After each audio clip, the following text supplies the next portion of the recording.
ជំរាបសួរពុកម៉ែបងប្អូនហើយខ្ញុំបានរស់នៅភូមិប្រឡាយខ្លងឃុំសំអាងស្រុកថ្លាបរវត្តខេត្តសៀងត្រែងហើយខ្ញុំបានប្រកបការងារដាំផ្លែពុទ្រាបាទហើយពាក់ព័ន្ធនឹងការដាំរបស់ខ្ញុំដែរខ្ញុំបានដាំក្នុងព្រៃដីប្រមាណជា4ហិកតាសម្រាប់ពុទ្រាដែលមានចំនួនកូនរហូតដល់7,200កូនបាទហើយក្នុងឆ្នាំនេះដែរខ្ញុំបានប្រើប្រាស់នៅជីព្រាបសហើយនឹងជីទឹកព្រាបសដែរហើយទិន្នផលរបស់បងប្អូនបានឃើញជាក់ស្ដែងហើយផ្លែពុទ្រារបស់ខ្ញុំបានក៏ល្អហើយសម្រស់វាក៏ល្អភ្លឺរលោងហើយទិន្នផលឆ្នាំហ្នឹងកើនខុសពីឆ្នាំធម្មតាដោយសារខ្ញុំបានប្រើប្រាស់ទៅលើជីក្របព្រាបសសរីរាង្គហើយនឹងជីទឹក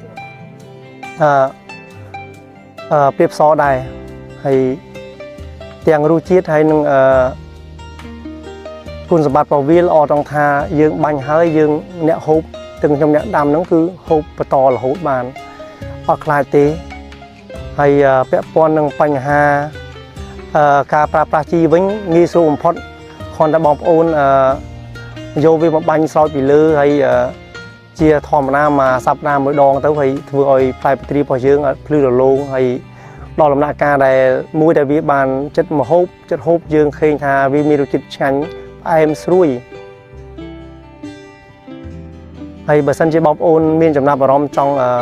សាកប្រើប្រាស់ទៅលើជីព្រាបសហើយនឹងជីទឹកក៏បងប្អូនអាចសិក្សាបានហើយ